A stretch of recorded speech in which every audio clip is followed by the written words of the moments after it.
Good morning, everyone. According to the schedule, the introductory remarks should now be over. I probably shouldn't reveal this about myself so early in my tenure here, but I think we're doing pretty well by the timing that I normally apply to these kind of events. But I think it's most important to get things right and to be somewhat elastic in terms of dealing with the schedule. But I think we have everything on track. So first and foremost, I want to welcome all of you here. Especially to those who were not at the last night's opening lecture, to the Beyond Sweetness Conference, a collaborative enterprise put on by the John Carter Brown Library and co-sponsored as well by Brown Center for the Study of Slavery and Justice and the Departments of History, English, and History of Art and Architecture. As I mentioned last night, and as I'm sure most, if not all of you are aware, this conference is taking place concurrently with a fabulous exhibit that is in the Macmillan Reading Room. And I say fabulous not in a perfunctory way. As I was going through the exhibit yesterday, I was really struck by the creative way that the materials were chosen and presented.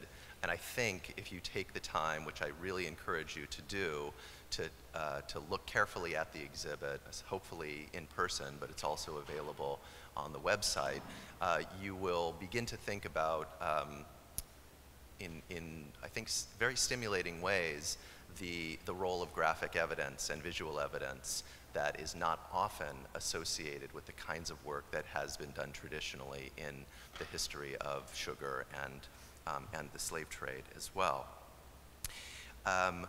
As I was going through the exhibit, I was particularly pleased to see so many wonderful literary works and this kind of cross-fertilization between different kinds of genres. I was perhaps inevitably reminded of one of my favorite works that I taught as an undergraduate, I taught in undergraduate courses on the history of the Enlightenment, and that was Voltaire's Candide. I might remind you that at one point Candide is in South America in a place called El Dorado, and he becomes wealthier than anyone could ever imagine, and he's sort of transfixed and transposed by this incredible bounty that he witnesses before him. And he says at one point to his guide, Cacambo, Mon ami, vous voyez comme les richesses de ce monde sont périssables. My friend, you see how the riches of this world are perishable.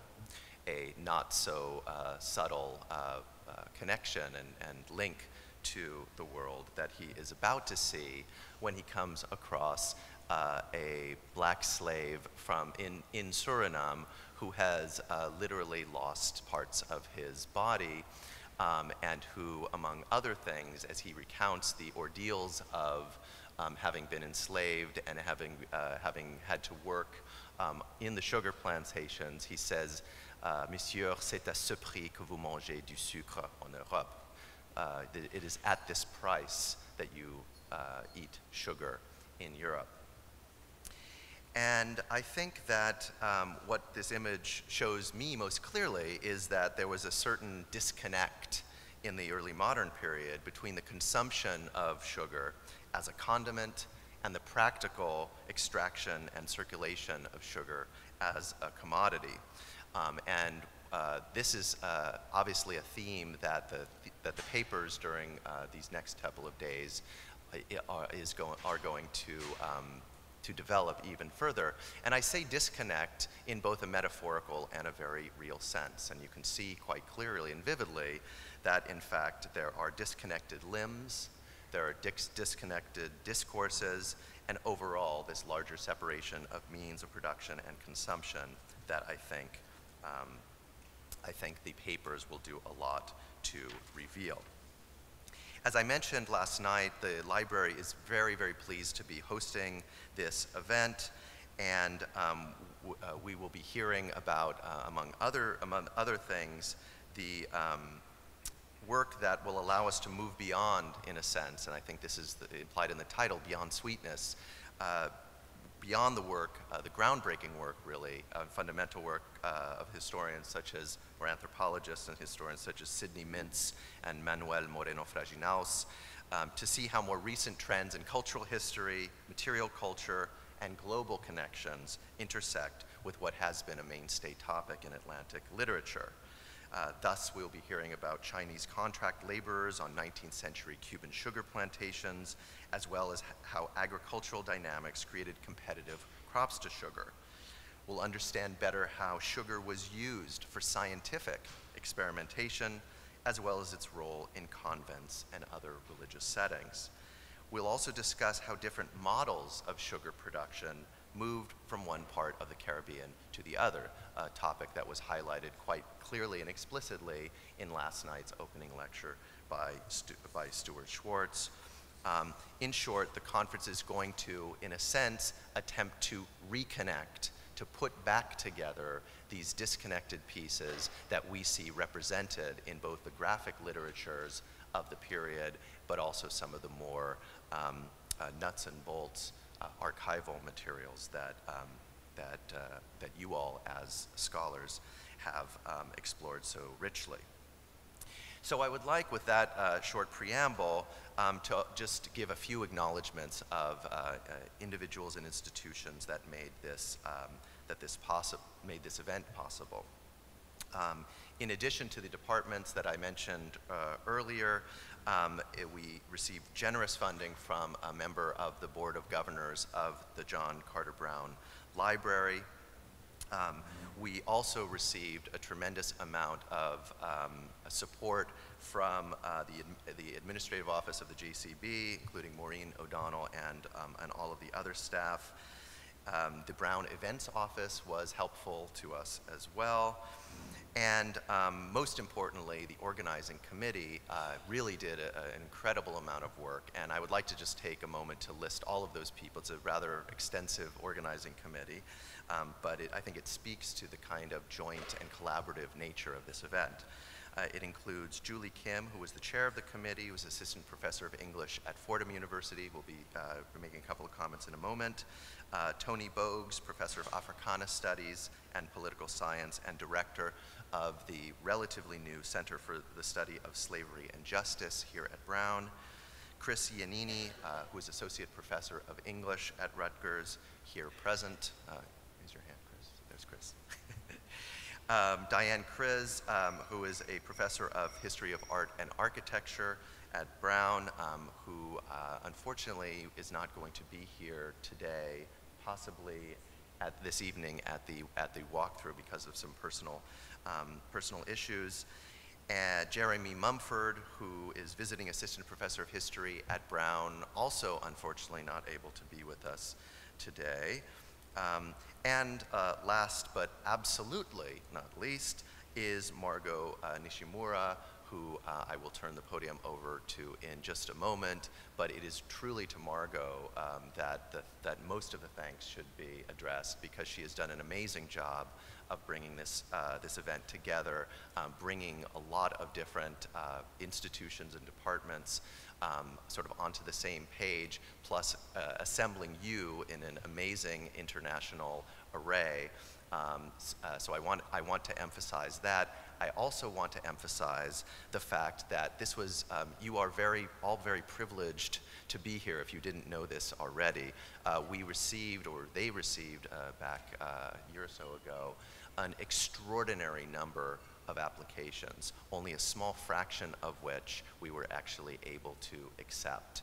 At looking down on the list of people who were not able to, whose paper was not accepted, there were many, many former JCB fellows. There were many experts in the history of sugar, and it became a very difficult selection process precisely because of the appeal of this kind of transversal topic. So I only say this not to, I'm not sure what the proper metaphor is, but it's early in the morning. So not to make you feel so warm and fuzzy necessarily, but actually to say that please take advantage of these 2 days to really engage in a conversation that can move the discussion of this important topic forward. And it is an amazing opportunity for us all to be here, and I hope you have a wonderful couple of days. And so with that, I turn it over to Margot.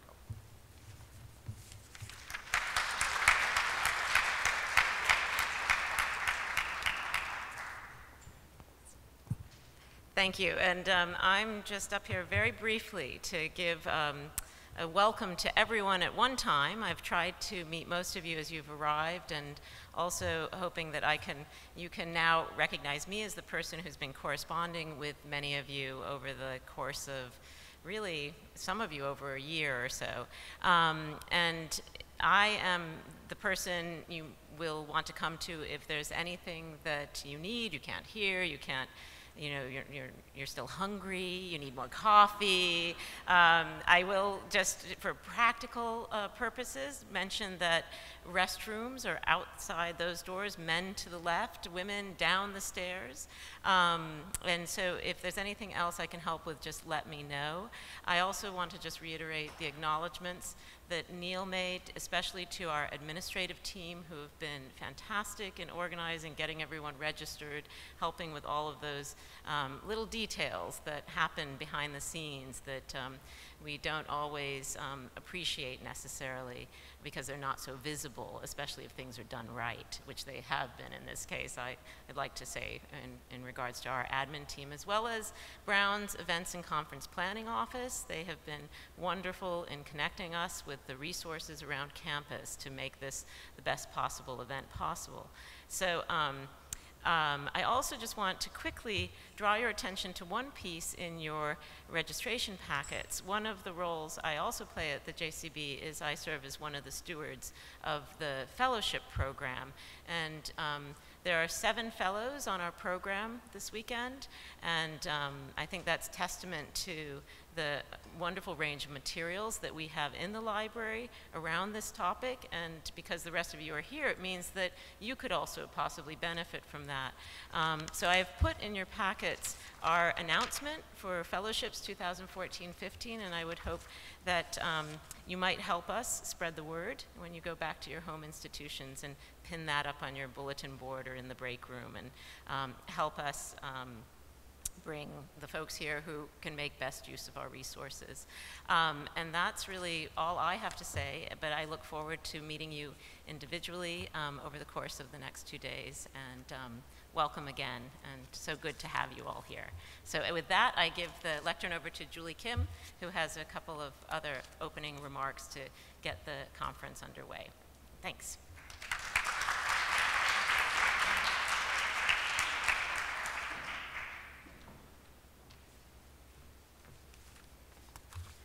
I also just wanted to start very briefly by offering up thanks to Margot and everybody else at the JCB and everybody who helped fund and support the conference. I was saying to some of the staff members yesterday that this is the best conference I've ever organized, because it almost feels like magic to me, where you know, Chris and I and Diane and the other people who sort of framed the conference, you know, we came and we helped choose the papers, but then after that, everything sort of just happened, and we just showed up and everything was magically in place. So, I mean, of course, behind the scenes, that means that, you know, an extraordinary amount of work and coordination was happening, and I think it's just amazing how well the JCB runs these events and makes them go so smoothly. And I'm really looking forward to the rest of it as well. I also wanted to briefly thank Neil. This is his very first week as director of the JCB, and he's already just like jumped completely into into everything, and you know, made brilliant opening remarks last night and this morning. So thank you to Neil as well. So before we get started, I mean, I want to get, you know, quickly to the main event, which is all of your papers. But I did want to just speak very briefly about the original conception and goals of the conference, how the present program relates to the goals that we originally had, and how also, as we chose the papers that now make up the program, we saw some new questions and issues arising. And I want to just raise some of these issues and questions in the hopes that we will actually get to discuss them over the next 2 days. So I thought one way I could start was just by explaining or using the conference title as a kind of frame, because there have been some changes to the conference title, as some of you may have noticed. As you may or may not remember, this conference, which is now entitled Beyond Sweetness, New Histories of Sugar in the Early Atlantic World, originally had a much shorter title. It was just called Sugar and Beyond. And that title, I want to go back to that title because it did actually reflect two of the main goals that we had for the conference. One, to evaluate the current state of scholarship on sugar, and two, to move beyond the study of sugar by considering alternative or resistant cultures of consumption and production. So as we all know, the rise of the sugar plantation system and the Atlantic slave trade were central to the formation of the modern Caribbean. And when the JCB decided about 2 years ago to put together an exhibit on sugar, it seemed entirely appropriate to hold a conference in conjunction with the exhibit to bring together new research and writing on the topic. So as Neil mentioned, to sort of see what the current state of scholarship was, what kind of new writing was happening. At the same time, scholarship looking beyond sugar in the Caribbean has started to emerge as people have taken inspiration from the commodity-centered approaches that underlay works like Sidney Mintz's Sweetness and Power to explore other plantation crops like coffee, tobacco, rice, and indigo. Sugar may have been king, but there were multiple crops being cultivated, and hence the deployment of multiple systems of production and labor. So what did these systems look like? Did they offer opportunities for resistance that the sugar plantation did not? And if we expanded our scope to look at the production not only of global commodities, but also of subsistence goods, might we arrive at new understandings of the links between agriculture and autonomy? By seeking to move beyond sugar, then, we were also seeking to move beyond standard narratives about sugar's dominance of the Caribbean. So the two major themes that structured our original call for papers, sugar and beyond, broadly structure the present program as well. We can see day one with its panels on the archive of sugar, early models of production, experimentation and technology, and plantation and mill, as focusing on various parts of the story of the sugar economy and its development in the Caribbean. Day two, with its panels on competing economies, subsistence and resistance, landscapes of labor, and legacies, brings together papers that put alternative economies at the center of their work. Now, I do want to say here, too, that we were very pleased to receive such a wide range of fascinating proposals. As Neil said, there were really far too many to accept. And we were also pleased that, many of them did, and especially the ones that I think we'll hear in the next 2 days, really were responding to some of the main issues that we laid out in the original call. At the same time, I know that I am very much looking forward to the next 2 days because the papers, even in brief proposal form, raised some new questions and issues that we had not necessarily anticipated. Today, for instance, I think that we will hear almost every aspect of sugar's historical rise to dominance in the Caribbean interrogated, as the papers promise to address everything from the origins of the sugar industry in different parts of the Caribbean to the historical narratives or archives that represent sugar's history to us today. These papers seem to suggest that while we do know quite a lot about the story of sugar already, we can't take any part of that story for granted, especially when we are depending on the often unreliable narrators of the past. We actually added New Histories of Sugar to the conference title, in fact, to signal that many of today's presenters are working towards them. And tomorrow, I'm hoping that we will actually also hear new histories of resistance and perhaps even some discussion of how methodologically these histories should be told.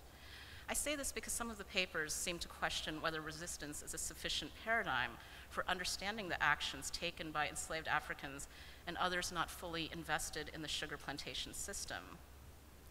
After all, I think we've all come to realize that everyday lives and decisions were too multifaceted to be captured by a binary dynamic of plantation dominance and opposition to it, or even plantation and counter-plantation. I'm thinking here of David Scott's recent book as well, Modernity Disavowed, which wonders whether heroic narratives of colonial resistance are appropriate modes of storytelling for us now, given the still fraught legacies of sugar in the present-day Caribbean.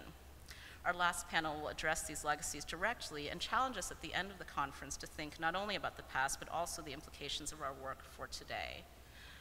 So with that, I want to thank you again for coming and being part of this event, and say again that on the behalf of all the organizers, we're very much looking forward to the conference. Thank you.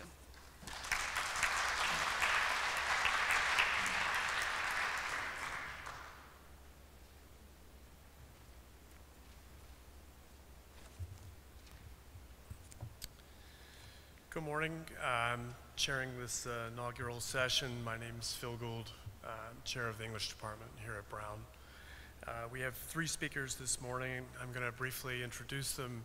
I think they'll speak from here, and then perhaps we'll congregate over there to field questions from the audience. Kim Hall is professor of Africana Studies and English at Barnard College, where she holds the Lucille Hook Chair. Her research and teaching covers Renaissance and early modern culture, race theory, Black feminist studies, and food studies. She's the author of Things of Darkness, Economies of Race and Gender in Early Modern England, and Othello, Texts and Contexts. Our second speaker is Lauren Klein, who's an assistant professor in the School of Literature, Media, and Communications at Georgia Tech University.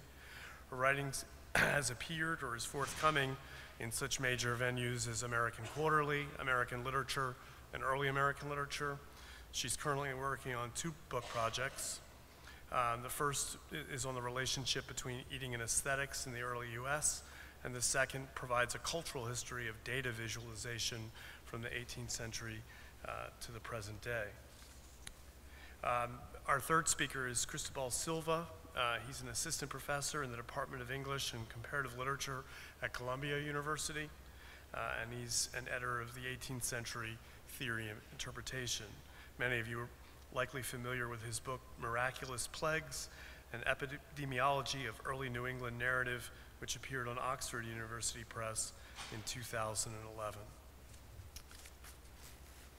So this paper will start with a quote from A Discourse of the State of Health in the Island of Jamaica, the first English book on tropical medicine, published in 1679 by Thomas Trapham, one-time surgeon to Oliver Cromwell.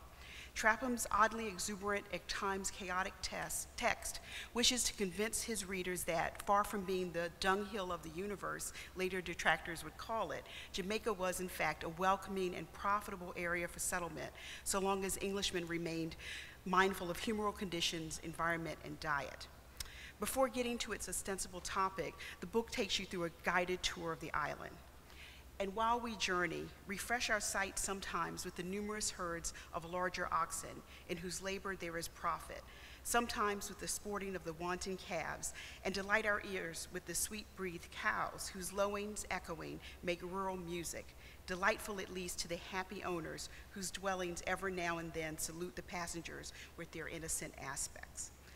Trapham's emphasis on a beautiful, profitable, and most important, harmonious relationship between labor and land represents a fairly typical move in late 17th century Caribbean promotional materials. The lush, a moment of sensuous attention to a landscape largely denuded of actual toil and labor. For example, although by 1673, Jamaica had almost twice as many enslaved Africans as white men, slave labor doesn't make an appearance for many pages in the text. Instead, for the first half of the book, we are given, from a resolutely prospective distance, a landscape of endless possibility. Even the seemingly innocuous emphasis on wanton calves and sweet-breathed cows rings strangely against numerous accounts of the exhaustion of even animal labor in those early years of settlement when oxen supplied transport, manure, and in death, food. And this is part of a larger project, and today, because 20 minutes, I'm trying to kind of distill out certain facets of literary motifs I'm seeing throughout these texts, and I'm trying to take this occasion to think more capaciously, and you might judge irresponsibly, about the kind of connection between the commercial intents of the text and the more, what I would call more aesthetic moments in these texts. So it's part of a larger project which examines the ways in which sugar is imbricated in early modern English literary culture, and conversely, how narratives of sugar consumption in the first decades of English settlement in the Caribbean make use of very specific literary modes to render white English experience. Sugar, as I've demonstrated elsewhere, is tightly bound to English literary, cultural, and aesthetic concerns at the site of consumption, but it draws equally vividly on aesthetic modes at sites of production. The lush vegetation and beguiling economic possibilities in Barbados and Jamaica are conveyed through Georgic and pastoral modes as Caribbean writers and colonists create new settlements and envision their future relation to the English economy. In the larger piece, I note a range of modalities that make appearances in narratives of travel and settlement. For the purposes of today's paper, I'm going to tease out one genre, Georgic, and suggest ways in which Georgic gestures serve the following purpose. And I'm going to put up a image. If you saw the exhibit, have you seen the exhibit already? This is part of a map of Jamaica, which I'll talk about at the end, but I just want to leave it up there while I'm talking a little bit more about Georgic. And so I'm arguing that, we're suggesting, you can change me, that Georgic helps create a colonial identity that acknowledges the newness of settler experience in the Caribbean while marking bonds with England. That it helps resituate English mercantile desires from the desire for gold specie in the Spanish model of empire to a praise of agriculture-based commodities as the way to serve the nation. Georgic promotes class-based ideals, specifically at sites of status disruption. It identifies anxieties about political conflict in the metropole, and it helps develop a gaze of mastery that becomes constitutive of whiteness in the modern era. Georgic is a type of poetry that became a defining genre in England during what is known as the long 18th century. Strictly speaking, Georgic refers to poems about farming and agriculture, most of them influenced by Virgil's Georgics. Perhaps the most concise definition comes from 17th century writer Joseph Addison in his preface to Dryden's influential translation of the Georgics. Georgic, therefore, is some part of the science of husbandry put into a pleasing dress and set off with all the beauties and embellishments of poetry. According to Alistair Fowler, Georgic contains similar essential features throughout the 17th century, some of which you can hear in the Trapham passage: an emphasis on landscape details, a celebration of the land's fertility and richness, an appetite for factual minutiae, praise for the landowner's hospitality, and his enjoyment of a happy life of, quote, retirement from a more disturbing urban existence.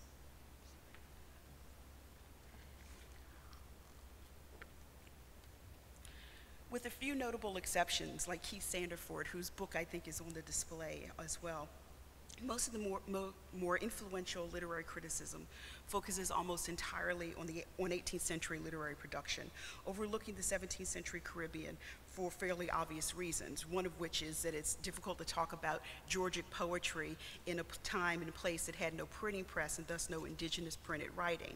And so what we find in the years of the sugar boom, which I'm learning to call it, are emanations of Georgic from a range of texts that are not necessarily literary. The advantage of examining Georgic moments in these texts rather than isolating it to poetry is that one is able to see the science of husbandry, the emergence of slave society, and the poetics of Georgic in the same conceptual space, and perhaps the incubation of Georgic values that would later take hold in the metropole. My next example is a very obvious evocation of Georgic, which some of you may know. It's the dedicatory poem to the first edition of the True and Exact History of Barbados.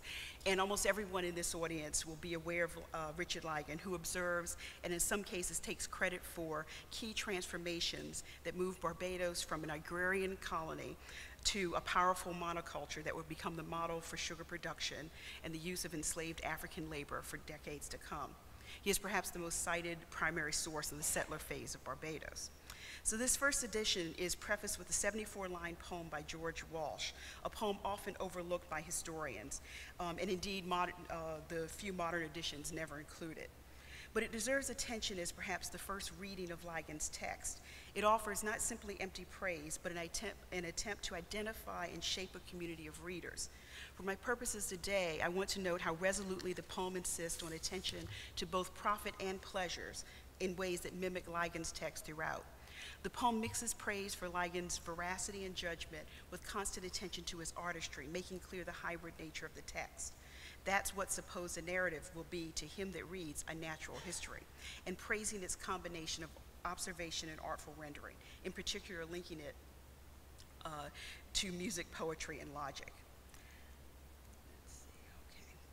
The poem intimates that a cultured and educated man will best understand and take advantage of the vast profit mixed with high delight offered by the text, and we presume by the experience of living in Barbados. Importantly, this artfulness takes primacy before what seems to be a lesser reading that attends only to commerce. And the text names its Georgic ethos. The site, climb, food, the customs laws and trade, to each inquisitor is open laid. Your Georgic strain seems to extract the marrow of Marcus, Cato, Calomel, and Varro, as if there you had the growth and age of a palmetto to improve each page, and with so great an art in husbandry industry, as if you'd studied naught but husbandry. Not only does Walsh foreground the Georgic strain of this plantation manual, the classical precedents he cites for this New English enterprise of sugar production are all authors whose agricultural writings inspired English gentlemen to take a more direct role in running their rural estates. However, his hint of Georgic highlights a typically Antillean mixture in trying to create a history for this colony when it in fact has no English history at the moment. To suggest that the book has, in his words, growth and age, he evokes classical and exotic age, so classical authorities on agriculture and an indigenous plant, the palmetto, whose leaves were used to thatch Barbadian houses. And the image on the right is from the Ligon text. These gestures to the aesthetic become an important way to shape planter identity in the text. Ligon is able for himself to establish his bona fides as a servant of elites, but more important, to imagine an idealized planter, to grapple with England's immersion in an economy based on enslaved African labor. The text draws a romanticized portrait of the Barbadian planter, a man ambitious but not overly driven by profit, one who will bring an agricultural order that is the hallmark of an idealized English estate, even as he is busy building the proto-capitalist industry that will shape Britain's future. While the book makes provision throughout for readers who only take it up for what they can learn about profiting on sugar in Barbados, like the poem, the book makes clear that capital is only part of the text allure, and that much is lost to, quote, those souls who were so fixed upon and so riveted to the earth and the profits that arise out of it as their souls were lifted no higher. The lifting of souls is brought about through narrative and sensory pleasure that runs throughout even Ligon's most seemingly commercial sections.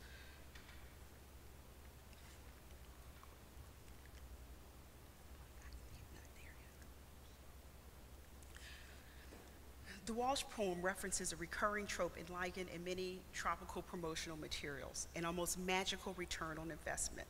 Tropical sun and fertile land, combined with careful investment and good husbandry, promises these tracts, can offer a man a living multiple times the value of his investment. And I always think about Willie Loman, whose Uncle Ben walks into the jungle and comes out a rich man. To such as only seek their benefit, you do infallibly discover it. You show therein 3,000 pounds will clear no less than 7,000 pounds a year, and that not in a juggling chemic sense, but drawn from reason and experience. In this instance, such profit is based on the good order of husbandry and not juggling chemic or the false creation of alchemical gold. Ligon himself offers profit derived from method, not hope, or so he says. Quote, now having said this much, I hold it my duty to give what directions I can to further anyone that shall go about to improve his stock in this way of adventure. And if he please to hearken to my directions, he shall find there are no impossibilities upon which I ground my computations. Virgil's Georgics, the model, offers an illusory specificity. Many critics have noted that its directions, if followed precisely, are a recipe for agricultural disaster. Similarly, perhaps, the directions found in Ligon and others obscure even as they explain, and some of the biggest occlusions come in understanding slavery as a dimension of profit. There is, if you will, a Georgic mathematics at work, a promise of orderly increase in the face of radical uncertainty. Georgic becomes visible then at this earlier moment in English history as a poetics of mastery that is conjoined to a mathematics of mastery. The same texts that revel in descriptions of orderly cultivation of people and land also revel in careful computation, taking into account the growing season, plants per acre, availability of water, fuel and manure, while not overtly including the high mortality, the seemingly unstable prices of sugar, and the competition between European powers for a steady supply of slave labor, leading to erratic supply and pricing.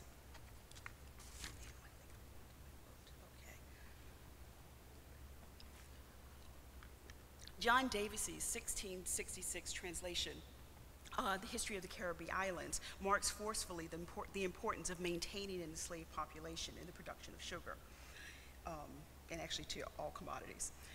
As to the advantages accruing from the labors of these slaves, he who is master of a dozen of them may be accounted a rich man. For besides that these are the people who cultivate the ground in order to its production of all necessary provisions for the subsistence of their masters and themselves.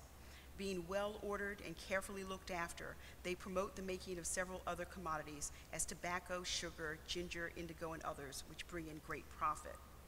The Davies translation makes visible which is not often directly stated, that this language of increase and doubling depends crucially on the ability of Africans themselves to both labor and increase.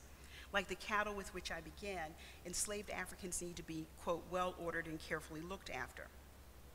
However, Ligon reveals that even with good husbandry, natural increase will most likely to be insufficient. I hope I have this in the right order here. To this, and he says, to this there is yet more to be added, for though we breed both Negroes, horses, and cattle, yet that increase will not supply the moderate decays which we find in all those, especially in our horses and cattle, and therefore we allow for 500 pounds per year. What these calculations allied is that the abundance of wealth, pleasure, and culinary luxury promised to the potential planter in texts like Ligon depends on the deprivation of the enslaved. As Stephanie Smallwood argues, the practices that underwrote African commodification also reflect a rationalized science of human deprivation. This rationality is in stark contrast to the seeming excess of pleasure and feeling attributed to animals and plants in Trapham and to Ligon himself in his own text. Thus it is that in computation we can best see the ways in which enslaved Africans become fungible commodities even before legislation regarding their status as property is solidified. Although he frequently characterizes them as labor, albeit lesser labor, with white servants when speaking of the social order of the island, in the computations they just as often move between the category of servant and the category of stock, more associated with animals. And so you can see, I'm supposed to use this, but, oh, see, that's what happens. All right, so I circled it. So, and you see up here that he puts, Africans, horses, and cattle in the same category, and in the very next one, the next chart, he puts slaves and servants as people both needing certain types of victuals.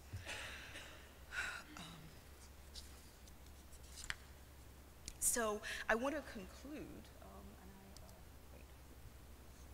And I don't have time to go into it. And, I'm not an economist and I'm not a historian, so, but it does seem, at least narratively, there's a big disjunction between the promises that Ligon makes in the text and the kind of vast computations he starts making at the end. And so there's both a narrative and a visual kind of assertion of authority that runs throughout the end of the text.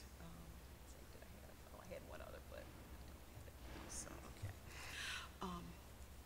So I'm going to close, and I wanted to ask us to close by asking us to consider this 1677 map of Jamaica from the Blaithwaite Atlas, which stresses elements that the English used to their advantage in colonial encounters. Military armament, so you can see the cannons and flags and whatnot in the bottom. Alphabetic literacy and print technology, elements that Walter Mignogno suggests also procure dominance over the land.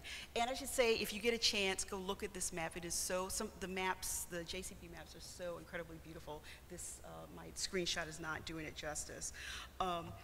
So these scientific and quantifying elements are juxtaposed with signs of rural life. And I'm trying to kind of look at these maps and look at the images of labor and land to think about how they are also kind of evoking a Georgic mode and trying to render a new form of commerce, in fact, as a more traditional kind of English estate that in fact actually didn't really exist in England either.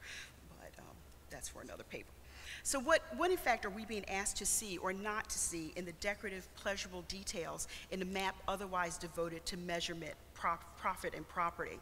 Can we see behind this image of peaceful husbandry, and I want to go back to this, that insist on sugar as an agricultural enterprise?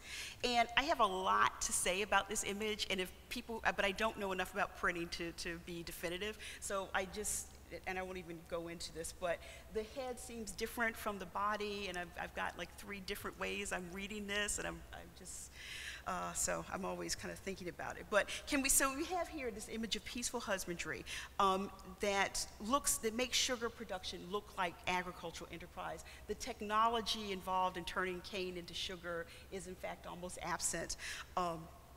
Although perhaps evoked by this scale of measurement. And is the figure holding the cane, as beautifully proportioned as he is, stock like the animals in the background?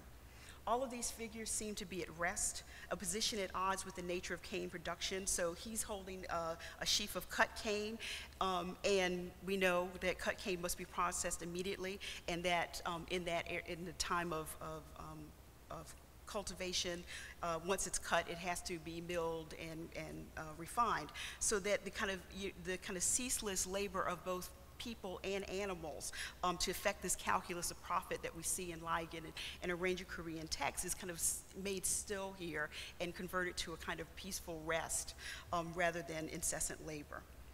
So to conclude, and his conclusion is really about Ligon, but I think I can make the case for many other texts in this period.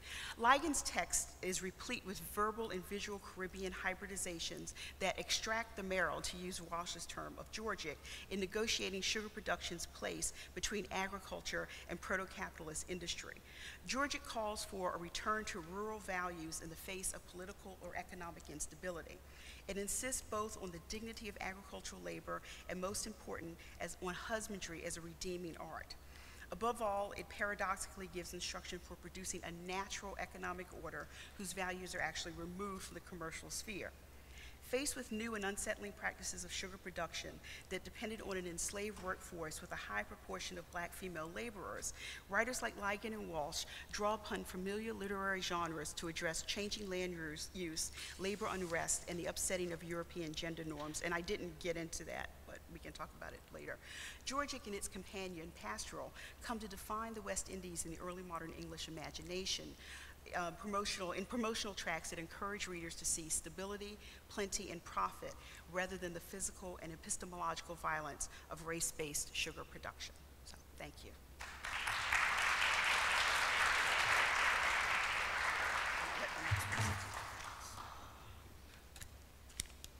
Thank you, Kim, for that provocative first paper. I'm going to take us ahead a century in order to talk about Benjamin Franklin in relation to sugar, slavery, and the sense of taste. Benjamin Franklin was an ice cream aficionado, or so foodies like to claim. He first tasted the sweetened treat at the Café Procope in Paris in the late 1770s while serving as minister to France. And it was rumored, although almost certainly untrue, that he had a batch whipped up during the Constitutional Convention of 1787 in order to literally cool the hotter heads. And it's actually George Washington who goes on record as being the first of the founders to import an ice cream maker to the United States. In May 1784, he paid £1, 13 shillings, and 3 pence for, quote, a cream machine for ice. In any case, by the time that Franklin, at the age of 74, reproached himself for having, quote, ate and drank too freely in his satirical dialogue with the gout, he could likely reference hundreds of instances throughout his life of having indulged in the sugary stuff. I indulge myself in this brief history, and for better or for worse, you too, in order to accentuate Franklin's taste for sweetness, for ice cream, of course, but also for milk punch. Here's his recipe for milk punch, quote, tart from the pastry cooks, and all his other favorite foods that made liberal use of sugar. This in contrast to the vehemence with which he decried sugar in a 1784 letter as, quote, thoroughly dyed scarlet in grain. Scarlet, Franklin recognized the result of the Atlantic slave trade.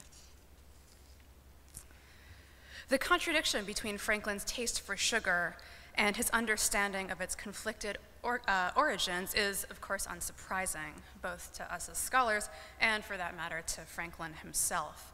We're all familiar with the story he tells in the autobiography about the end of his vegetarian diet, and I'll just put it up here. Well, you can read it while I talk. When the aroma of fried Block Island cod triggers a conflict between his principles and what he calls, quote, inclination. The concluding lines to that episode, quote, "So convenient a thing it is to be a reasonable creature, since it enables one to find or make a reason for everything one has in mind to do." These lines have been analyzed and interpreted ad infinitum. So rather than dwell on the fact of this contradiction, what I want to do today instead is to explore how this contradiction operates, and then examine what it means for sugar, for slavery, and for the sense of taste. And more specifically, I want to demonstrate how Franklin's awareness of and indulgence of his taste for sugar, this at the same time that he recognizes its implications in the slave trade, how this forces him to acknowledge, for as far as I can tell, the only time, the ethical and political dimensions of his otherwise seemingly anodyne sense of taste. Although he was familiar with the Scottish moral sense philosophy that connected the cultivation of good taste to the ability to make morally just and hence politically sound decisions. And he in fact goes on record in a letter, a 1761 letter to Lord Kames as being, quote, "convinced of the position that a good taste in the arts contributes to the improvement of the morals." That's in the middle of this passage that I've quoted on the screen. So in spite of his awareness and sort of semi-admission of believing it, he all but dismissed this theory in his daily life. It is only with the incontrovertible evidence of the barbarity of the slave trade and its direct link to sugar manufacture that Franklin is forced to recognize how his personal taste might carry larger ethical and political implications. This awareness allows us, as scholars today, to identify in Franklin's account of his consumption of sugar a new politicized, formalized vocabulary for describing the sense of taste. In the acts of eating that Franklin describes, we can also identify a new set of embodied practices of Republican virtue, and in addition, it alerts us to how we might expand the archive of early America in order to account for those embodied cultural practices, along with the actors who performed them. For it was not only Franklin who identified the political significance of consuming sugar, of course, but also his wife Deborah, for instance, who prepared so much of his tea with sugar, and the enslaved men and women even closer to its production, to whom Franklin did not write or even mention by name. So in my talk today, I'll briefly trace the history of how, in the 18th century, the metaphor of the sense of taste provided British subjects and later US citizens with an everyday example of how to subject appetite to reason. And I'll then turn to the taste of sugar and to Franklin's taste for it in order to show how Franklin, that man of contradiction, found in, quote, "a little loaf sugar," the one contradiction he could not dismiss out of hand. And in closing, I'll relate Franklin's lines on the subject of Phyllis Wheatley's poem on being brought from Africa to America, reading that poem in terms of the discourse of taste, so as to demonstrate how questions about who was or wasn't capable of becoming refined underlay some of the most revolutionary ideas and events in the early Atlantic world. So in the past 10 years, scholarship from really across the humanities on the subject of taste, and most notably Carolyn Korsmeyer, who's a philosopher, and Denise Giganti, who's a romanticist, scholarship has demonstrated how in the 18th century, before the word aesthetic had entered common parlance, philosophers and cultural critics had only the metaphor of the sense of taste, the actual gustatory, yum-yum sense of taste. They had only this metaphor in order to formulate their ideas about subjective experience and judgment. To these thinkers, a group constituted initially by the Earl of Shaftesbury, Addison and Steele, and later the Scottish philosophers Francis Hutcheson, David Hume, and Lord Kames, the gustatory sense seemed to best represent the way in which aesthetic experiences are first registered by the body and then processed by the mind. These thinkers recognized certain universal standards for assessing tastefulness, as well as other acquired cultural standards that could be individually internalized. They also believed that each person possessed his or her own internal subjective criteria for determining the pleasure and worth of an experience, whether in consuming something edible or perceiving a work of art. And in the past year or two, scholars including Ed Cahill, Ivy Wilson, Cindy Weinstein, and Christopher Luby have asked, sort of following Frederick Jameson, how the aesthetic might function along a, quote, political horizon of interpretation. And what I want to suggest today is that by attending to this development in the 18th century of a composite conception of sense, composite conception of taste, excuse me, a conception at once gustatory and aesthetic, we can clearly identify the political, the material, and hence the resistant at the core of modern aesthetic thought.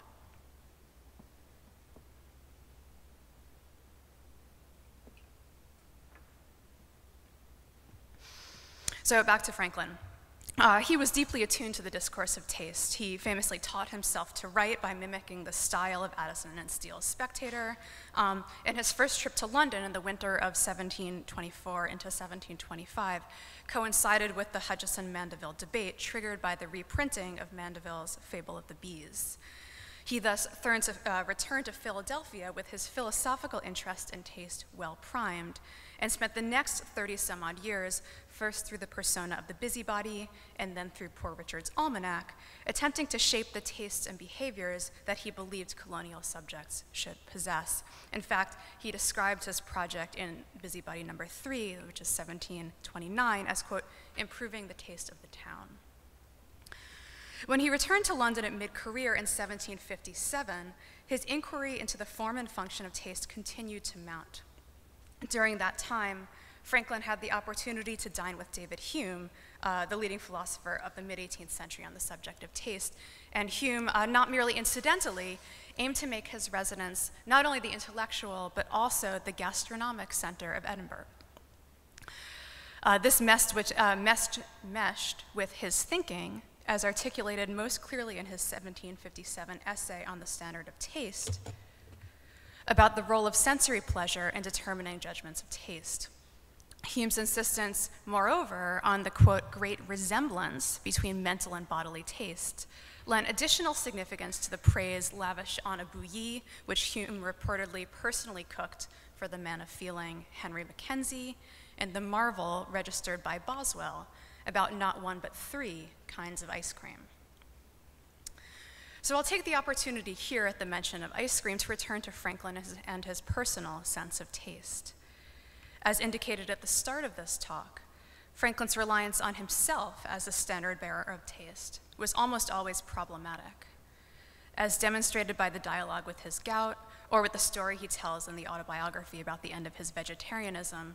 Franklin was more often than not happy to make light of the situation.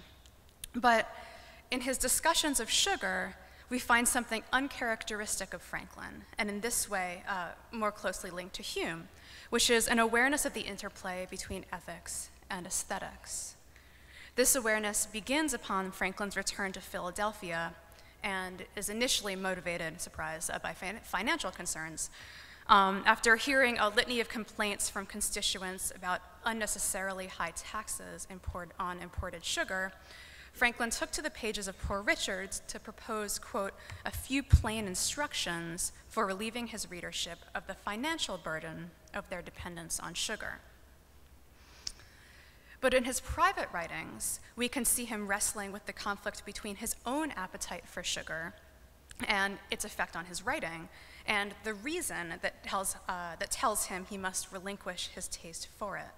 That is to say, we see an emerging awareness of the appropriate taste he must demonstrate for the New Republic if he is to live in accordance with its political ideals. So these paired verses, My Ink with a Little Loaf Sugar and The Same Ink Without Sugar, appear in his private writings labeled July 11th, 1781 at noon. My Ink with a Little Loaf Sugar. So pure the limpid stream, etc. So when some angel by divine command with rising tempests shakes a guilty land, such as of late or peril Britannia past, calm and serene he drives the furious blast, and pleased the Almighty's orders to perform, rides the whirlwind, and directs the storm. And then the second, The Same Ink Without Sugar, it must be so. Plato, thou reasonest well, and whence this pleasing hope, this fond desire, this longing after an eternity, or whence the secret dread of falling into naught? Why shrinks the soul back on herself and startles at destruction? 'Tis the divinity that stirs within us. 'Tis heaven itself that points out a hereafter, etc.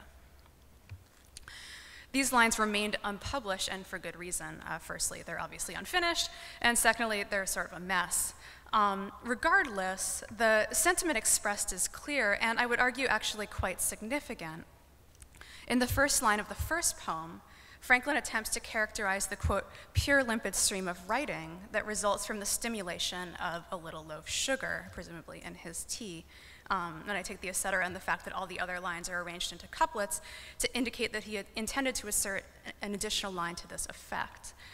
The poem continues, so when some angel, quote, shakes a guilty land, presumably for partaking in the consumption of sugar that perpetuates the slave trade, Franklin himself, under the influence, quote, limpidly, if tritely, narrates the divine tempest that ensues.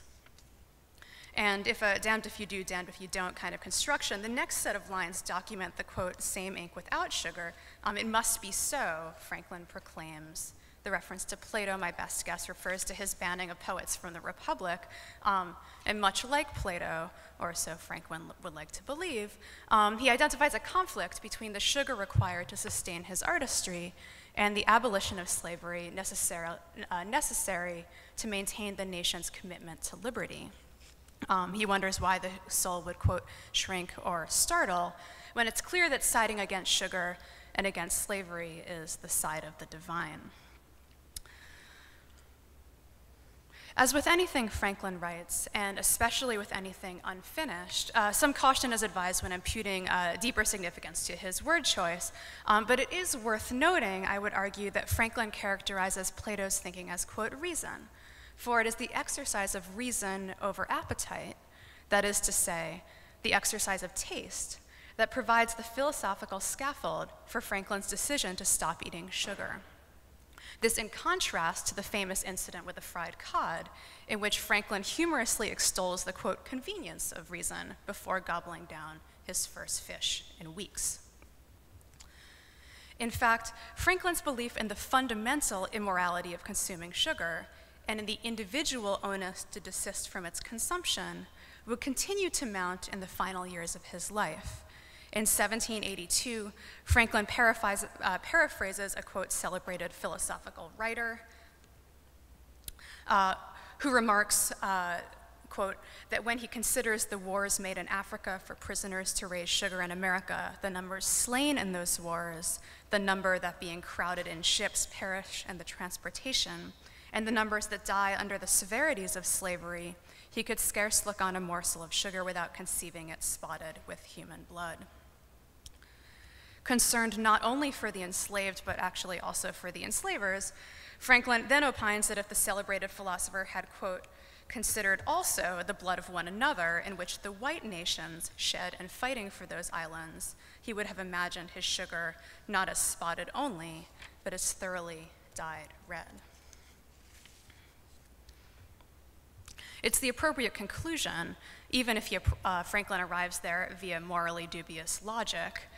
Franklin, in fact, repeats the sentiment in an essay on war privateering in 1783, and again 1 year later in a letter to Julien David Leroy. And in that version of the comments, which you can see here, some telling lines precede it.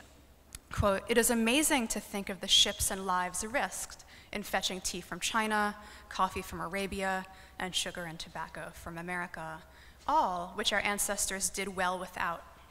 Sugar employs nearly 1,000 ships, tobacco almost as many. For the utility of tobacco, there is little to be said, and for that of sugar, how much more commendable would it be if we could give up the few minutes' gratification afforded once or twice a day by the taste of sugar in our tea, rather than encourage the cruelties exercised in producing it. So here, with reference to the, quote, gratification of a spoonful of sugar, Franklin directly links the fate of slavery, or hopefully its cessation, to individual taste. This is not the first time that Franklin expresses the view that the end to slavery lies in the regulation of personal taste. Almost a decade earlier, he published an editorial in the London Chronicle prompted by the ruling on the Somerset case, and that was the landmark court decision that held that slavery was not authorized by any extant English law. And in that editorial, he asks, can sweetening our tea, etc., with sugar be a circumstance of such absolute necessity? Can the petty pleasure thence arising to the taste compensate for so much misery produced among our fellow creatures, and such a constant butchery of the human species by this pestilential, detestable traffic in the bodies and souls of men? And in the intervening years, and with the example of his personal palate, Franklin determined that the answer to this set of questions was an emphatic no. Because of its link to the slave trade, that pestilential, detestable traffic, sugar became nothing more or less than, quote, a petty pleasure.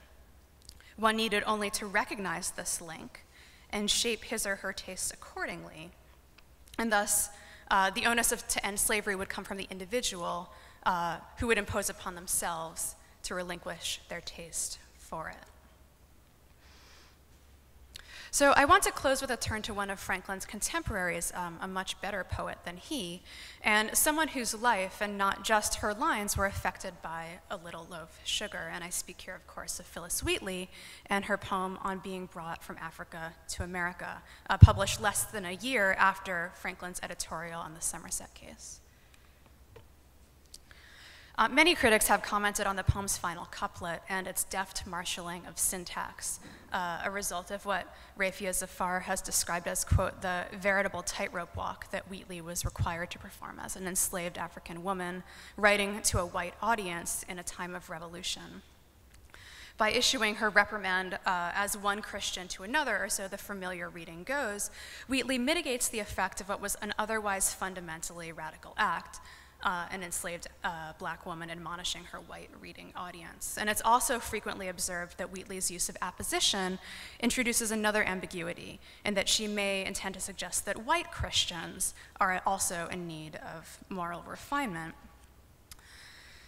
In the context of sugar refinement, and in light of Franklin's remarks on same, these lines take on additional significance. But it is not simply, as most critics claim, that Wheatley wishes to simply mark the connection between sugar and the slave trade. Rather, what I want to argue is that Wheatley directly implicates those who sustain slavery through their consumption of that petty pleasure, sugar. Her word choice thus underscores her own awareness of the discourse of taste and the belief consistent with the Scottish Enlightenment view that all individuals are inherently tasteful and that their taste need only be cultivated and refined.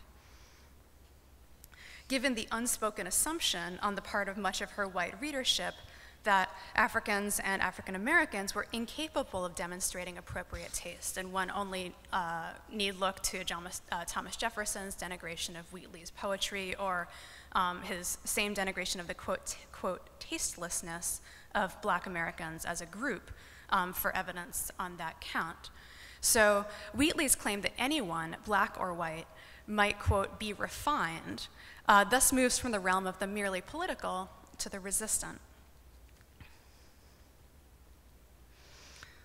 In an early essay, Aesthetics and Anesthetics, Susan Buck-Morss, and this was years before her work on Haiti, actually, from an essay on Walter Benjamin's Art in the Age of Mechanical Reproduction.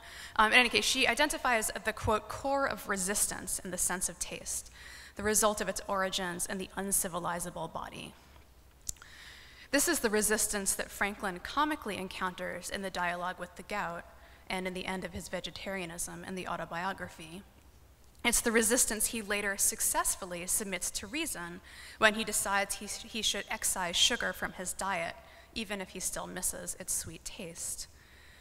This is the core of resistance also activated by Wheatley in her writing, with the intimation that anyone might cultivate a sense of taste. And it points more concretely to the development of a formalized, politicized vocabulary of taste, one that can be deployed to challenge racial as well as political ideology. It also points to others less literate and therefore less visible than Wheatley, who mobilized their sense of taste through more material means. And I think here of the other enslaved men and women in the Wheatley household, and there were several, and for that matter, the enslaved men and women who at times prepared Franklin himself his tea. Reading Franklin and Wheatley together in terms of sugar, slavery, and the sense of taste should therefore open up our senses to the new modes of taste and new forms of personal and political agency that would soon be self-evident throughout the Atlantic world. Thank you.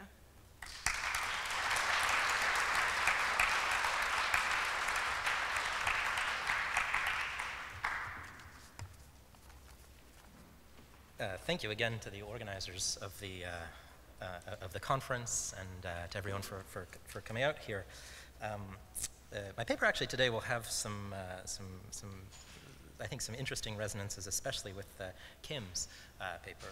I will talk about at some length about the Georgic as well, but in the 18th century. So I have an epigraph from Moby Dick. What the white whale was to Ahab has been hinted. What at times he was to me as yet remains unsaid. Some of the more famous lines in the book. I come to this conference with one question on my mind, namely, what is sugar to a literary critic? Certainly not a traditional object of study like a poem, a novel, or an essay, so I find myself wondering why I keep coming back to it, and perhaps more to the point, what it can teach me about the study of 18th century narrative. My approach to today's panel has been geared with an eye toward these concerns and to exploring a set of thematic and formal considerations that pertain to the writing of what I will call sugar knowledge, that is, the collection and dissemination of information about the history, cultivation, production, and circulation of sugar in the Atlantic world. More specifically, I'll examine three generically distinct texts: Samuel Martin's 1750 An Essay Upon Plantership, James Granger's 1764 Georgic poem, The Sugar Cane, and Benjamin Moseley's 1799 treatise on sugar, to better understand the aesthetic dimensions of sugar knowledge and to investigate potential models for reading the disparate constellation of 18th century texts about sugar. There are, of course, many such texts that I could have chosen, but I've settled on these three because of their self-conscious attention to literary conventions and because of their narrative trajectory that their particular attention to sugar describes. Granger is unquestionably the most literary and perhaps the best known of these three authors, his poem having become a mainstay on early American literature syllabuses since their reissue of The Sugar Cane in 1999 and 2000. And while I won't spend much time analyzing the poem itself, in part because it's taught me virtually nothing about sugar in the 10 years that I've been reading it, I do want to examine Granger's prefatory remarks, which lay out his broader aesthetic goals for the poem, as well as his motivation for writing it. In the opening paragraph of the preface, for example, Granger details his belief that writing a poem set in the West Indies is a laborious process, but one that is valuable in and of itself because it will inevitably, quote, enrich poetry with many new and picturesque images. In an analysis that's been quite formative to my own reading of the poem, Jim Egan has argued that this self-conscious mix of economic and aesthetic language is intimately tied to Granger's status as a British poet living in the West Indies who is nevertheless writing for a literary audience back home.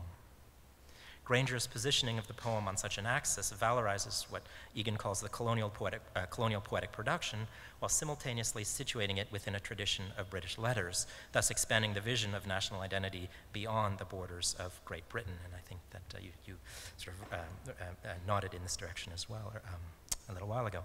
So such readings help to dramatize the complex geographies of the sugarcane, which manifest themselves variously as impulses to produce agricultural knowledge in the form of a poetic object, that's impulses for Granger, and to represent a liberal vision of British plantership alongside an incompatible Caribbean system of slavery. Ultimately, these impulses threaten to collapse the internal order of the sugarcane as the poem becomes increasingly fragmented under the ideological pressure of advocating for slave labor, but they're also, it turns out, the very impulses that lie at the heart of the Georgic form itself.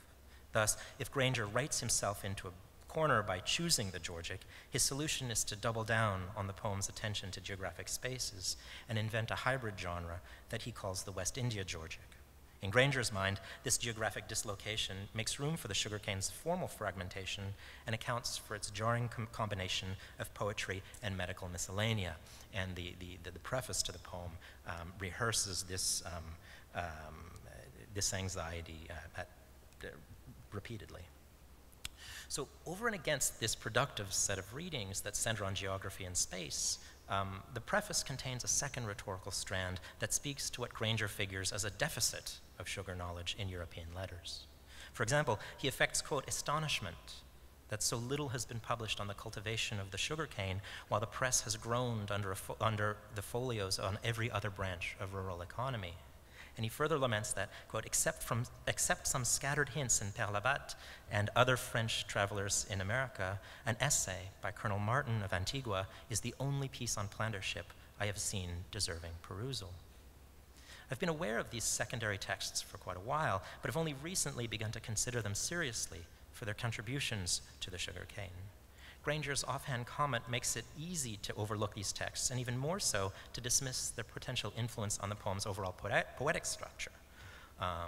Nevertheless, Martin's prose essay, which Granger praises as an excellent performance to which he finds himself indebted, is a window onto a process of poetic translation, appropriation, and adaptation. So part of the argument I'm coming to is that the essay is actually that Granger drew heavily on the essay, and it's deeply influential both on the content and the form of the sugarcane. So on close inspection, the essay's structure and content clearly lays the groundwork for Granger's own struggle with form in the sugarcane. As a case in point, Martin's dedication offers a conventional apology for its stylistic shortcomings, in which the author quote, confesses his want of acuteness to treat well the subject which hath employed the pen of Virgil, Columella, and several other great genii of antiquity. For being grown old, his faculties, if ever keen, have lost much of their edge. He is indeed past the ambition of acquiring reputation by authorship. This ambition that he nods to is exactly what drove Granger to write the sugarcane. Indeed, given Granger's self-professed indebtedness to Martin's essay, it's not unreasonable, I think, to suggest that Martin's allusion to Virgil may have inspired Granger to rewrite the piece as a Virgilian Georgic.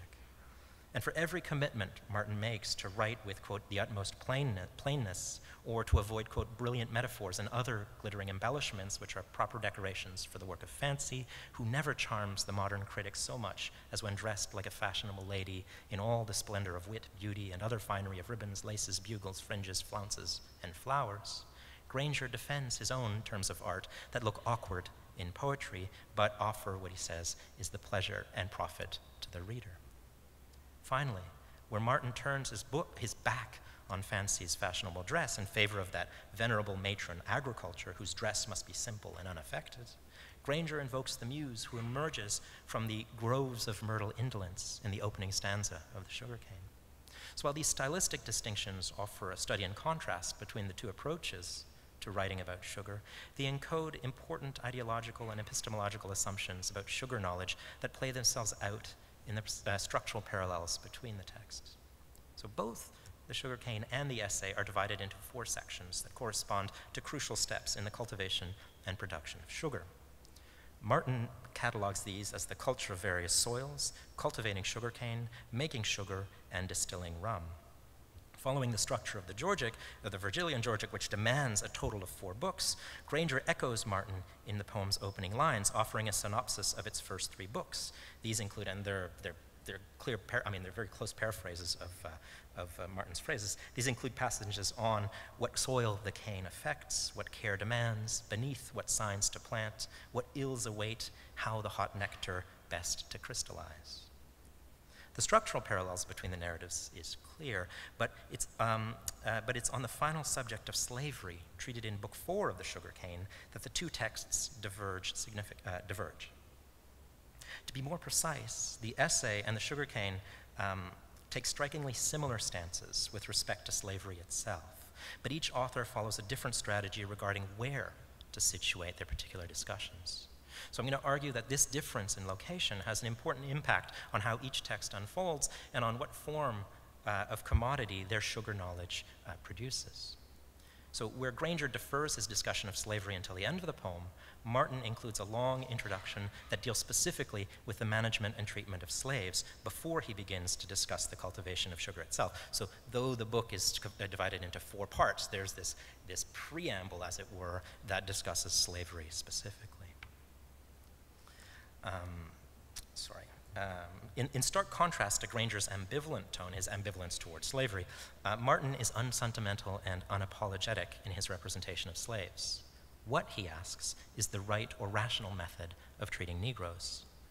To be sure, he acknowledges that African slaves are rational beings and ought to be treated accordingly, that is, with humanity and benevolence as our fellow creatures created by the same almighty hand. That's the end of the quotation. But he renders this treatment in purely utilitarian terms. For Martin, this is not a question of morality or of Christian conscience. Instead, he's driven by economic necessity, which compels him to draw an equivalence between slaves and plantation animals, and this is where we're going to have another parallel. Although he calls them rational beings, Martin pairs African slaves with cattle as the mainsprings of the sugar plantation, and likewise writes that Negroes, cattle, mules, and horses are the nerves of the sugar plantation. So it's expedient to treat that subject with some accuracy. Again, sorry, I didn't mark that as a quotation, but it was. So it's worth pausing to reflect on this moment, which, for all the discomfort it may cause modern audiences, also acts as a pivot on which Martin can turn to the language of precision and accuracy, so he uses the word accuracy here, to further dispose of slaves now as objects of sugar knowledge. Indeed, in a passage that could come straight out of Book 4 of the Sugar Cane, where Granger grapples with the tyranny of slavery, Martin further appropriates the language of benevolence and humanitarian behavior in the service of economic profit. He writes, quote, "Every act of cruelty is not less repugnant to the master's real profit than it is contrary to the laws of humanity, for good discipline is by no means inconsistent with humanity." End of that quotation. So here, humanity is consistent with, but subordinate to, profit. In other words, the disciplinary hierarchy of this text privileges accuracy and profit over humanitarianism at every turn, though it also encourages benevolence for its potential economic value, the value of benevolence, that is. This is not surprising, perhaps, but not inevitable either. Where Martin front-loads his discussion of slavery and, in the process, disciplines both the text and the slaves that he represents, Granger is far more apologetic. The Sugar Cane makes the same appeal for the economic benefit of treating slaves humanely as the essay does, but unlike Martin, Granger defers it to the very end of the poem, by which time the sugar cane has been planted, cultivated, milled, and distilled by largely invisible, disembodied hands. Despite the thematic parallels between the sugar cane and the essay, this editorial decision creates an alternate, unruly narrative trajectory that threatens the poem's narrative continuity and carries with it the additional threat of slave violence in the colonies. So even as Granger deploys an aggressive taxonomic narrative to discipline the poem's treatment of slavery, the fact that it does not appear until the narrator himself has already enjoyed drinking rum punch in an imagined fellowship with his British peers makes these slaves superfluous, narratively superfluous. They are a narrative afterward, a supplement to, rather than objects of, sugar knowledge. Where Martin's management of sugar knowledge appropriates slaves into a narrative trajectory that begins with their treatment and ends with the distillation of rum, Granger leaves himself in a far more indeterminate space, relying instead on the forms and conventions of the Georgic to domesticate sugar production within an ever-expanding global commercial empire. Granger's sugar knowledge is far more diffuse and unwieldy than Martin's, a fact written into the poem's formal and thematic structure. So I'd like to now make an abrupt jump to the end of the 18th century in order to think about the form of sugar knowledge that appears in Benjamin Moseley's treatise on sugar, a text that is quite distinct from both the sugar cane and the essay in both form and content. Like Granger, Moseley highlights the significance of sugar, which he calls a, quote, subject of the first importance in commerce and, more than that, a subject now influencing the dispositions to health or disease of the greater part of the inhabitants of the earth. End of the passage. But unlike his two predecessors, he's almost wholly uninterested in the cultivation and production of sugar itself. Instead, Moseley approaches sugar as a historical and cultural artifact to be examined and understood on its own terms. To this end, he divides his text into three distinct sections on the history of the sugarcane, the history of sugar, and the properties and uses of sugar. Departing further from Martin and Granger, however, Moseley's work doesn't depend on an appeal to experience or expertise on the West Indies, which are all but inevitable for most of the text. Instead, the task requires him to, quote, penetrate the dense umbrage which has so long enveloped the principal objects of his research, and to, quote, toil through the trackless regions of obscurity. Despite its intimations of adventure and exploration, what Moseley describes here is a bibliographic labor that replaces the manual labor of plantation slaves. Here, it's the scholar who aggregates, reads, and cites a mass of written information that ranges from Theophrastus and the Bible to Columbus, Richard Ligon, and Père Lavat, passing only over the dark ages, that, quote, long night of human reason where nothing is to be found. And I always think of my medievalist colleagues when I read that passage.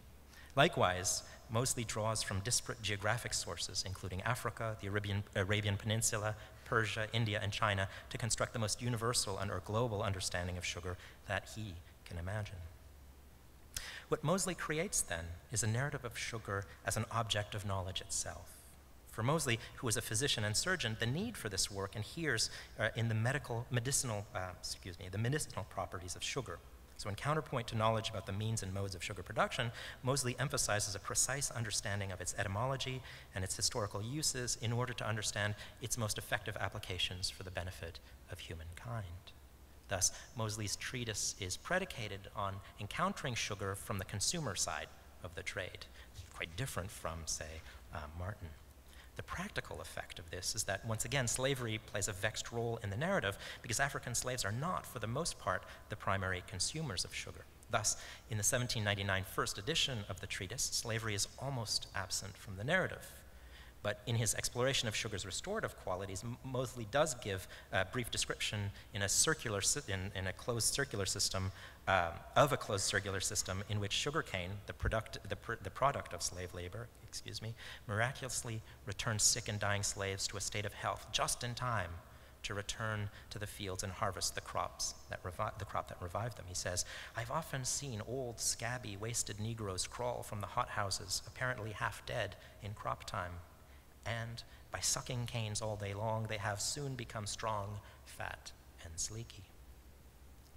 If this description offers a sanitized image of sugar production, other references to slavery are deferred to the very end of the text where, as in the sugarcane, these final sketches of Yaws, of Obeah, and of Three-Fingered Jack encode threats to the sugar trade and to the colonial empire.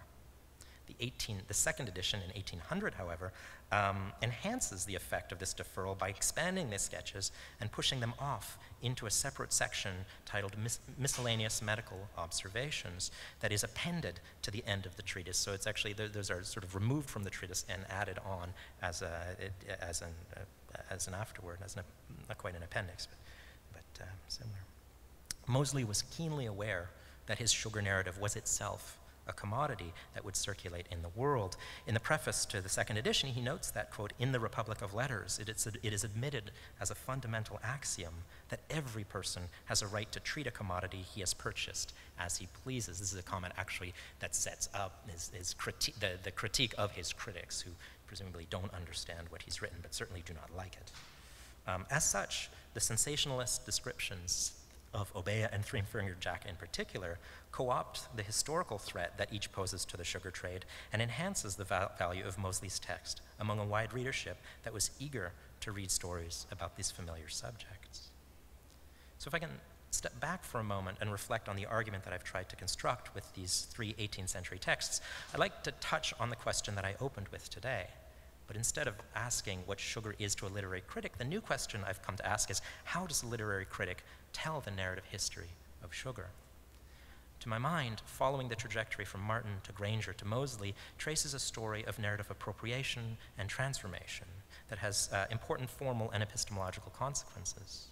Martin's essay on plantership is solely concerned with the efficient production of merchantable commodities. Its form, its treatment of slavery, and its self-conscious attention to the plain style all contribute to a practical knowledge of sugar plantations. Granger, who acknowledges his debt to Martin, transforms sugarcane from an object in nature to an aesthetic object in print. This transformation, however, was predicated on a set of formal and thematic choices about the representations of slavery that compromised the internal coherence of the poem. arguably of little value for the cultivation and production of sugar itself, Granger's Georgic was intended to establish his literary reputation as much as anything else. Moseley's treatise on sugar effectively pushes the transformation undertaken by Granger to its logical conclusion, treating sugar not just as an object in print, but as a rhetorical object. Moseley represents the production of his object as a laborious archival and etymological work to trace the history of sugar knowledge through the ages and across the globe. And as with its physical counterpart, the real sugar, tangible sugar, Moseley considers his version of sugar to be a merchantable commodity whose value is enhanced by his sensationalist accounts of the threat that African slaves pose to the sugarcane. So I turn back very quickly to the preface. The reason I used an epigraph from Moby Dick has actually to do with Benjamin Moseley's text, which I would have, I'm actually glad the PowerPoint didn't make it up, but I would have posted up. His interest in etymology is quite striking, and there is a brief etymology that occurs about 50 pages into the first edition of the Treatise on Sugar, and in the second edition, 1 year later, it's brought right to the front. And it is an etymology that, if you look at the pages, actually, well, one would turn the historical relation around, is actually exactly like the etymology of whale that Melville includes at the beginning of Moby Dick. And so what's interesting to me is this way in which knowledge is marshaled and produced in both of these texts, and I think proposes, certainly for literary critics, an interesting way to think about the production of literary value, the production of literary knowledge, certainly as it works out in Melville's larger project. So, thank you.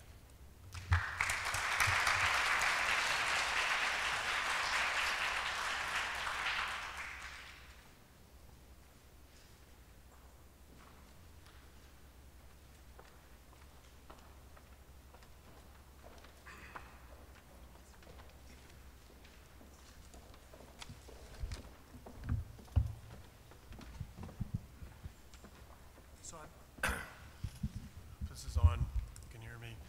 I've been told we do have about 10 minutes or so. We can run over a little bit.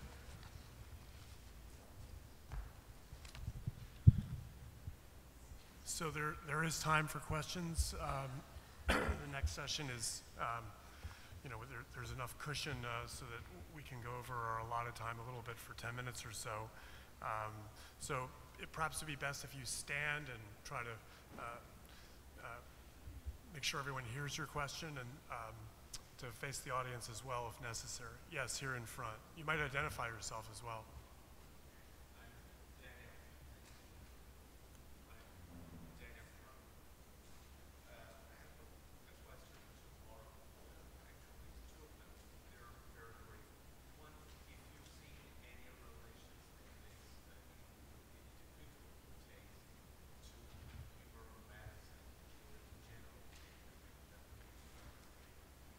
Okay, so we're going to try this again, okay?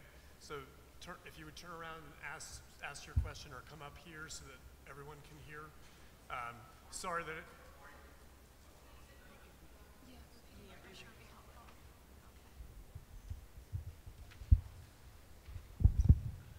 Well, so I'm Daniel Strum, and my first question was about the relationship of taste and humoral medicine, whether they appear or not in this text, or they're referred or somehow. And the second, whether you found any distinction made between sugar and tobacco on the one hand and cotton on the other hand, or whether there was a distinction between utility and luxury, or where slavery enters into that as well. Thank you.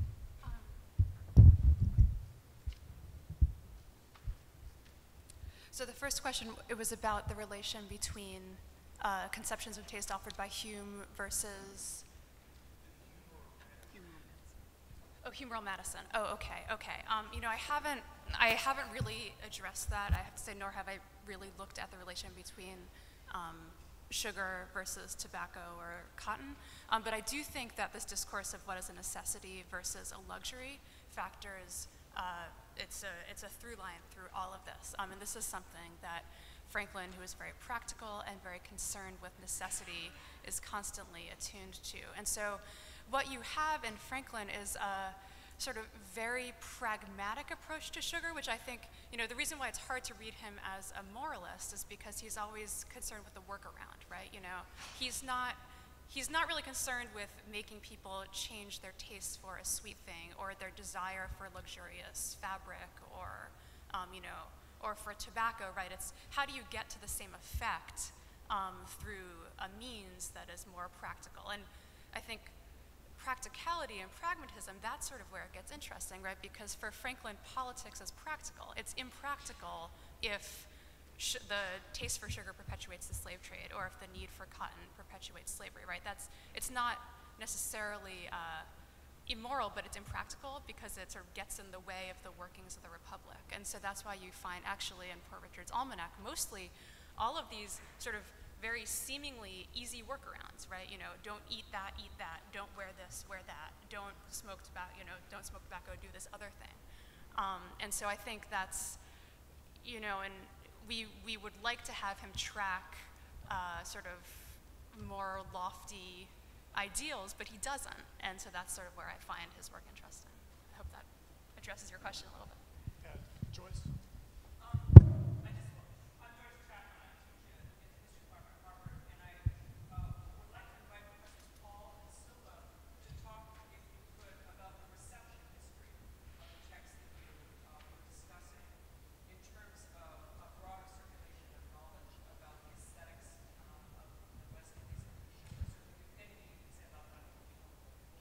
Just quickly, Ligon is read just all over the place, and I've tracked down a couple of letters that talk about Ligon, recommending the book to other people, and one of them that's in the Hartley, from member the Hartley Circle, is really interesting because it lists 9 different parts that you should read. It's like when your students say, "Oh, this is the best part," and half of them are these moments of aesthetic pleasure. So when Ligon encounters this mulatto mistress and goes over pages about how beautiful she is, about the palm tree and how beautiful it is, and so they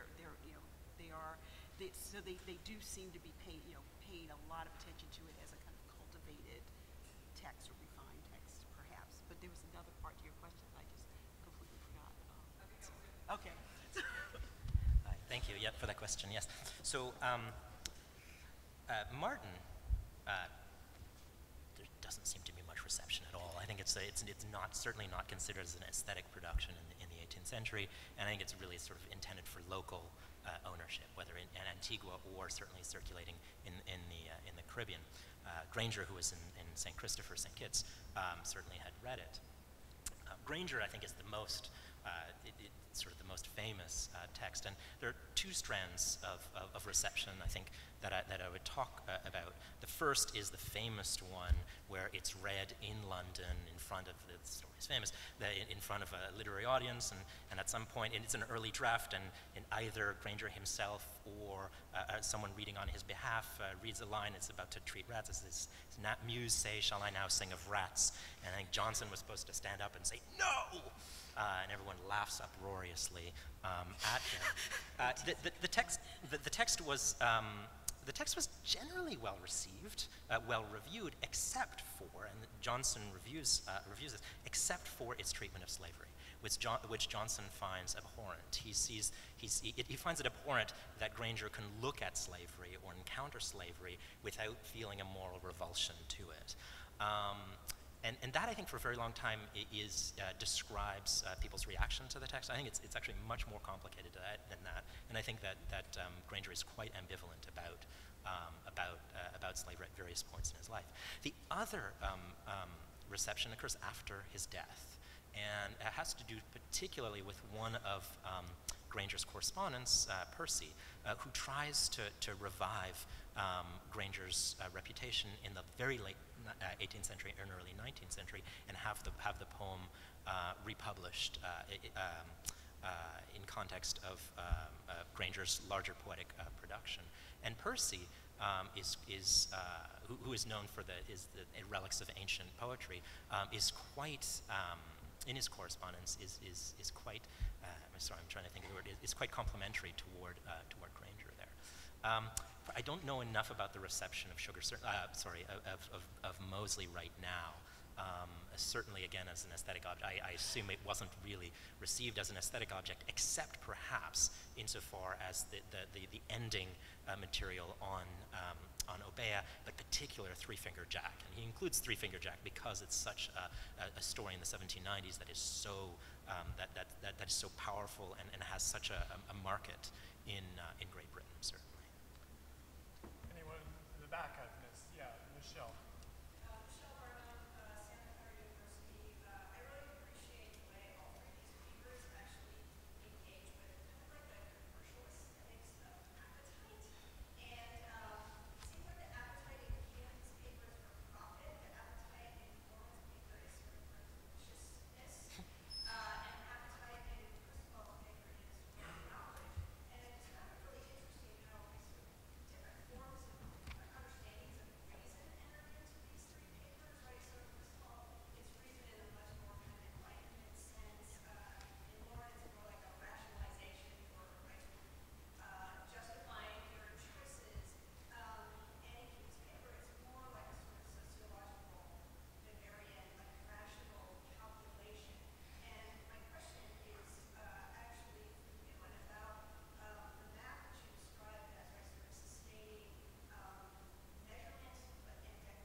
Yeah, I guess I should start by saying that Ligon actually, there's, or Ligon, I don't know how to say that his appetite, his investment in taste is profound. And actually what I ended up doing was smushing together bits of two chapters, because the chapter that I have on Ligon is all about Ligon on the Trinity Exact History as a cookbook, as a domestic manual, because of the many recipes he gives, the way he kind of uses the kind of catalytic energy of a kitchen to transform nature into culture and something more refined. So, just to say that. And I think they're at odds, and this kind of appetite for pleasure and appetite, but they're not at odds, but they are in a very delicate balance. And I think this gets back to what Franklin seems to do more overtly, which is to kind of, so it comes out, I think, in the earlier texts in this caution about luxury and excess, and where that line is between an enjoyment of something that's magnificently created and an overindulgence in things, and so sugar is kind of ideal for that, at least in my life. But so I think it's a tension that goes throughout some of these texts, and they will pull. And it's not just taste, but also sight and description. So they will kind of give long, kind of almost epic catalog descriptions of land of fruits and things, and then kind of pull back and say, oh, but I've only told you about the most rare things. I'm not going to go into a surfeit. And so the word surfeit comes up a lot as the kind of marker for when you've kind of gone too far into that excess of taste. So I think that's really, one of the things that I think you can see sort of between your text and the text that I work on is the development. Oh, sorry. One of the things that you can see, I think, in the intervening years and between the text that you study and the text that I do is the emergence of what is really sort of a formalized, not just vocabulary, but shorthand, right? Where certain words mean more than they mean in that context. And I'd actually be interested to hear you talk a little bit more about the shift from sort of a vocabulary to a formal shorthand, or sort of certain forms that sort of take on additional meaning in the context of slavery era sugar. I would like to hear me talk about that too. Sorry. No, that's okay. Yeah, I think for me,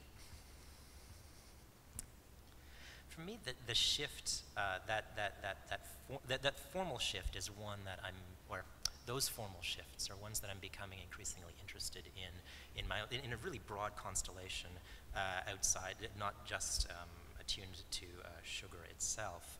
And I think this comes back to one of the initial comments about sort of the turn to aesthetics in the field, certainly in the field of literary studies, and to come back and finally think about form in careful ways as sort of really important signifier in the 18th century. And it seems to me that certainly for and Granger is, I mean, if you can't tell, is the text that I've worked with most closely in all of this. I think Granger is quite illustrative for a number of reasons. One is that when he's writing the Georgic, I mean, the Georgic is as a formal genre in the sense of Addison and Dryden is dying out by this point in the 80s. So it's this weirdly conservative retro, revision. Who knows what is this? It's a perverse decision, to say the least. But one of the interesting. Cristobal, isn't it still a genre though in which British subjects, British culture is negotiating the place of sugar, slave labor, produced. I mean, in other words, the empire is getting wealthy. Yes. And the Georgic is a kind of sanctifying or a decontaminant in some ways. It tries to be, right? Yeah, but right. I think what Georgic, I mean, but I think this is this is the problem that Granger faces, and I think this is why he defers the discussion of slavery until Book 4. It doesn't work. And I would say one of the things that's interesting now is then to think back actually about Virgil as well, because the Georgics for Virgil do the same thing. It's this erasure of the slave labor that produces the agriculture that he extols, and so it seems to me that this is sort of beyond the British Empire. There is this sort of historical trajectory, an ideological trajectory happening here, and I think that Granger's Georgics certainly its sort of formal problems really magnify this issue. It's around 11 a.m. I think we're going to stop here, and there'll be a break between this session and the next one. But I urge you all, and I'm sorry I couldn't get to all these questions, but if you would approach the panelists, I'm sure they're willing to carry on this conversation, maybe for the next 72 hours. Who knows? So, thank you all. Thank you in particular.